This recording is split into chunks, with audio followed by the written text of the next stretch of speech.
João ele escreve lá em 1 João, ele diz assim: se dissermos que não temos pecado nenhum, a nós mesmos nos enganamos, e a verdade não está em nós. Se confessarmos os nossos pecados, Ele é fiel e justo para nos perdoar os pecados e purificar de toda a injustiça. 1 João 1, de 8 a 9. Basicamente é isso que a gente tem que fazer. A gente confessa o nosso pecado e Ele é capaz de purificar toda a injustiça. Cada mergulho que Ele dava, não era um flash. Cada mergulho que Ele dava, a fé dele aumentava. O difícil foi fazer o primeiro. Ele deu o primeiro mergulho e aí, aos poucos, ele foi vendo que ele ia se humilhando a cada mergulho que ele dava. Mas Deus ia restaurando a vida dele. Você sabe como receber a bênção? Bom, o primeiro passo é chegar diante de Deus. Naamã tem todas as formas, até chegar diante do profeta de Deus. Não adianta ficar dando voltas, não adianta ficar dando o seu jeitinho, seus pulinhos, seu plano B, C, D até o Z. Não adianta. A Bíblia diz assim em Tiago: chegai-vos a Deus e Ele chegará a vós. Deus está aí esperando por você, mas você tem que chegar a Ele. Você tem que virar para Ele, não ir para o rei, não ir para suas riquezas, não ir para os seus recursos. Uma vez que você está diante dEle, às vezes um mergulho só não vai ser suficiente. Às vezes chegar diante dele e vai falar: você está aqui diante de mim, mas você vai ter que você vai ter que fazer alguma coisa, você vai ter que se expor. Você vai ter que abrir o seu coração para mim, você vai ter que tirar a sua roupa e mostrar realmente quem eu sei que você é. Aí, às vezes um mergulho só não resolve. Ele vai querer ensinar algo ainda maior. Ele quer fortalecer a sua fé para que você cresça. A Bíblia diz assim lá em Hebreus: de fato, sem fé é impossível agradar a Deus. Portanto, é necessário que aquele que se aproxima de Deus creia que Ele existe e que se torna galardoador de que os buscam. Não tem jeito. A pessoa ela fala: eu vou pedir para Deus, mas ele não confia. No Brasil é muito comum assim: a gente vai na missa de manhã e vai no terreiro à noite. Por quê? Porque a pessoa ela não sabe o que ela quer uma solução, mas ela atira para tudo quanto é lado. Eu vou para cá, eu vou para ali, onde tiver um negócio eu vou fazer, e pede oração, e ouve no rádio, e põe o copo perto da televisão. Ela está desesperada, querendo uma solução, mas não chega diante de Deus. Deus está dizendo assim: ó, chegue a mim com fé, e eu vou resolver o seu problema.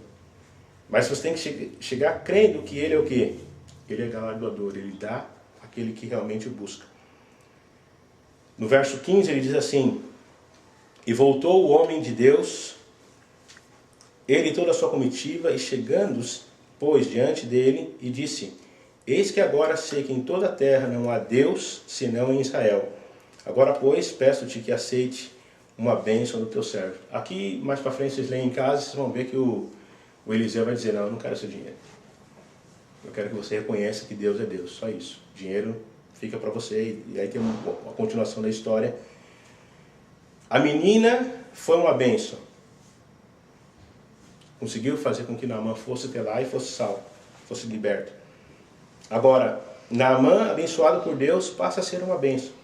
O nome do Senhor foi exaltado e ele agora volta para a sua terra com um só pensamento no seu coração: eis que agora sei que em toda a terra não há Deus senão em Israel. E a pergunta que eu faço para vocês aqui no final, depois dessa consulta: você quer ser uma bênção? Essa é a pergunta. Você quer ser curado? Você quer ser salvo? Essa é a pergunta. A Bíblia diz assim lá em Romanos, que se com a tua boca confessares que Jesus é o Senhor, e o teu coração credes que Ele ressuscitou dos mortos, sim, você vai ser salvo. Se essa mensagem falou no seu coração, eu só queria deixar com você Salmo 40. A gente não sabe quanto tempo Naamã sofreu. A gente sabe que Naamã voltou para sua casa, a viagem não era curta, a viagem era longa. E imagine quantas coisas ele não deve ter falado para aqueles jovens que estavam com ele na caravana. Imagine o que ele não deve ter falado para o rei, imagine o que ele não deve ter falado para a família dele, que agora estava longe de tudo, agora ele podia estar próximo da família dele. E você tem que crer que você pode receber essa cura. Em Salmos 40 ele diz assim: coloquei toda a minha esperança no Senhor, e Ele se inclinou para mim e ouviu o meu grito de socorro. Ele me tirou de um poço de destruição, de um atoleiro de lama, pôs os meus pés sobre uma rocha e firmou-me num local seguro. Pôs um novo cântico na minha boca, um hino de louvor ao nosso Deus. Muitos verão isso e temerão e confiarão no Senhor. Como é feliz o homem que põe no Senhor a sua confiança e não vai atrás dos orgulhosos, dos que se afastam para seguir deuses falsos. Senhor meu Deus, quantas maravilhas tem feito! Não se pode relatar os planos que preparaste para nós.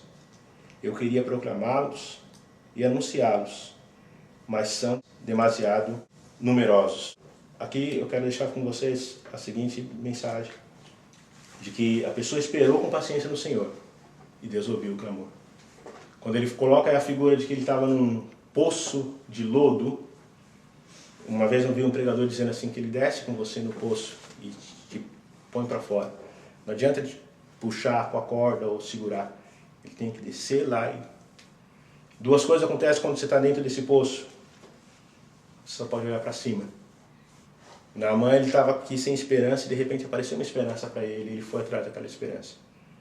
E a Bíblia aqui, o salmista diz: esperei com paciência no Senhor e Ele ouviu o meu clamor. A Bíblia diz assim que você estava num lugar que você caiu por você mesmo, que você não conseguia sair daquela situação, mas que além de Ele ter tirado lá de dentro, no verso ele fala assim: e Ele me tirou de um poço de destruição, de um atoleiro de lama, e pôs os meus pés sobre uma rocha. Quando Deus ele restaura a sua vida, Ele restaura você para que você ande não no lodo, não na lama, mas que você anda num lugar firme. Ele diz assim que Ele colocou você num local seguro. Ele diz assim que Ele pôs um novo cântico em sua boca. E o que é mais impressionante, da mesma forma como Naamã voltou lá para o Eliseu e falou daquilo que Deus tinha feito, ele fala assim: Ele colocou um novo cântico em minha boca, um hino de louvor ao nosso Deus. Muitos verão e temerão e confiarão no Senhor. Talvez você não tenha lepra para mostrar as feridas que foram cicatrizadas. O Naamã não tinha mais nada. O Naamã não tinha, a Bíblia diz assim que a pele dele ficou com a pele de um bebê. O bebê tem aquela pele lisinha, fofinha. Talvez você não tinha lepra. Talvez Deus tirou todas aquelas marcas da sua vida, quer ser a vida de droga, a vida de vício, a vida de errado. Mas Deus transforma.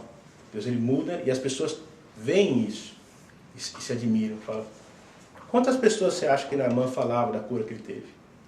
Todo lugar que ele ia, com certeza ele falava: ó, não é que nem a música fala, eu era um bêbado, vivia drogado, mas todo lugar que ele vai lá e fala: ó, Deus me restaurou, Deus me curou. E é assim também que Deus faz na vida de cada um de nós aqui que foi restaurado. As pessoas têm que ouvir e temer o Senhor. E o nome de Deus vai ser glorificado. Você quer receber uma bênção? Se aquilo que você recebe glorifica o nome de Deus, é uma bênção. Se aquilo que você recebe não glorifica o nome de Deus, não é bênção. Tenha isso em mente e obrigado por vocês terem vindo.